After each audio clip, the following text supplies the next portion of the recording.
Hi everyone, today we have a new video review, and as you can see, this time we are going to talk about fresh release from IBG models. This is a 1/72nd scale release, and nevertheless it copies the Italian anti-aircraft gun. It's a so-called 90/53 90mm, and the kit number is written there. It's 72159. So what I have here is the commercial sample, so it means you'll get exactly the same stuff as what you'll see in this video review, and that's the final shape of the release. We have quite nice box art here, and the box size, I would say it's typical for this kit. So here's comparison with my hand, and why I was saying that it is surprising to see it in a 1/72nd scale, because usually such guns are released in 1/35 scale, where they are coming quite useful, or maybe in 1/48, but here we have it in 1/72nd, which might be useful with an aircraft kit as well. So as I said, the box art is quite nice. Here on the side you'll find also some information about the other kits from the same brand. I reviewed some of them, so you can find it easily on the same YouTube channel which you are watching right now. And also here we have some information about the manufacturer, and on the opposite side you can see two marking options for this kit. But obviously if you have some reference material which you can copy, you are not limited by this.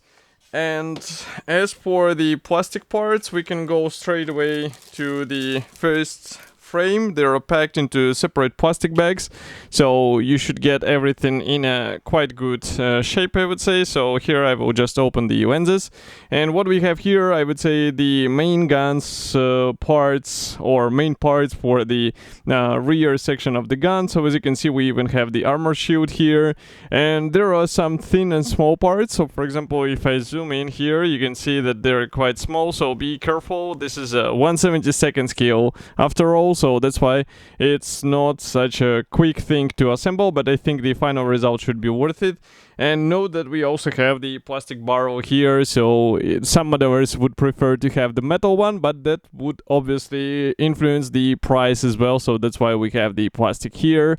And from the opposite side, as you can see, the armor shield is also nicely detailed, so it might be worth to play a bit with weathering. I'm also checking the seat parts, and I can see that we have the throughout holes in these seat parts. I'm just pointing here in this area, and now camera is focused, you should be able to see it.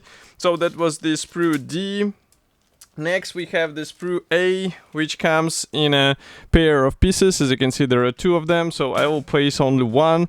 Here we have the rolled wheels, and I just need to zoom in a bit more so that you can see what we are talking about here. So rolled wheels do not have any weight effect, and I think it's normal for the gun, but feel free to correct me if I'm wrong. And each wheel should be assembled out of two halves, as you can see, so those two, and we have the guiding elements inside. We also have this, I can see the special anti-recoil devices. I'm just checking how they will be assembled, and I'm not sure why we have them this way. I guess we will have to check the assembly manual, but it's also worth showing you the guiding pins here in the wheel parts, and also some other parts from the opposite side. So overall molding quality is good.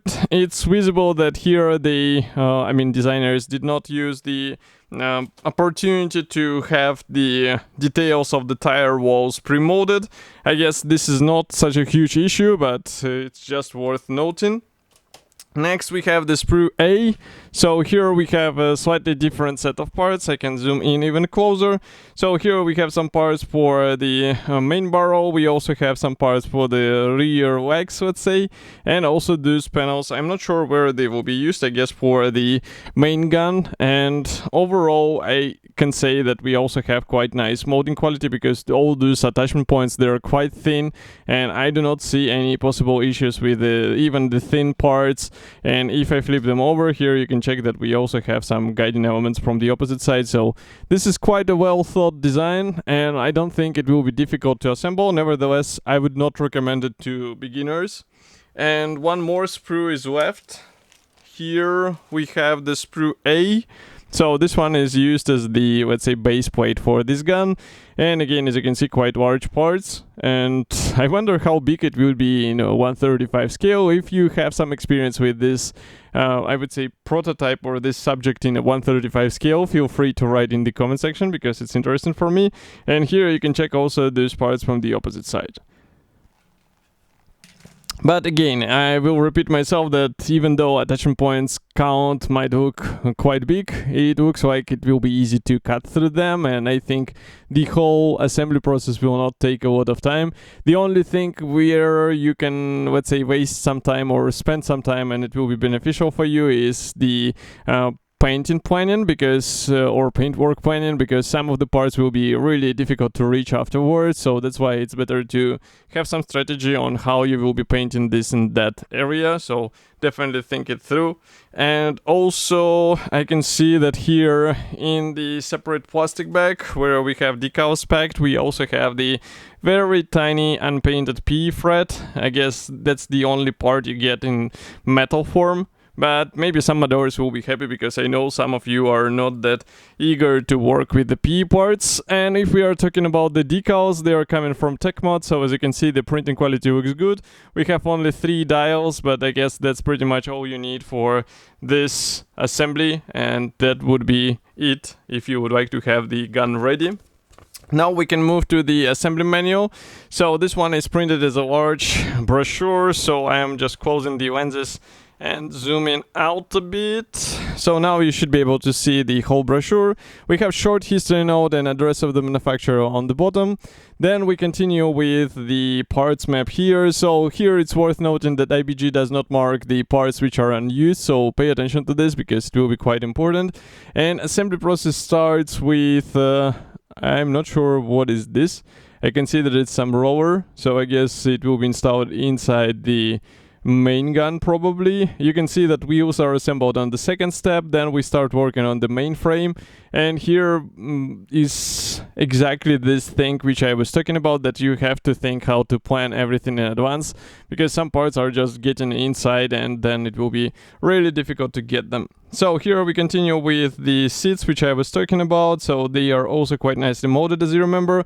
Here we are assemble the main gun, and as you remember, this main gun barrel is molded as a one-piece part, which is really cool, and maybe it's worth also carefully separating it and weathering, because it's usually slightly covered weathered. And then we continue with installing it onto this subframe. Then we have also here, to build the gun in firing position, you have to follow these steps. So as you can see, there are separate parts involved, so definitely a good thing that they include several positions. I guess that's the transport position, as you can see, with the raised legs.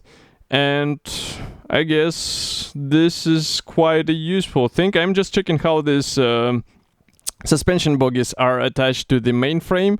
So they are attached on the last stages, and they are assembled in different positions, because as you can see, in firing position they are basically detached from the main chassis.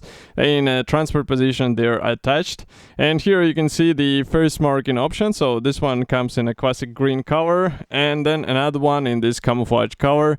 But as I said, if you have some reference material, definitely check it out, because it might be worth copying something different from what is supplied here in the assembly manual.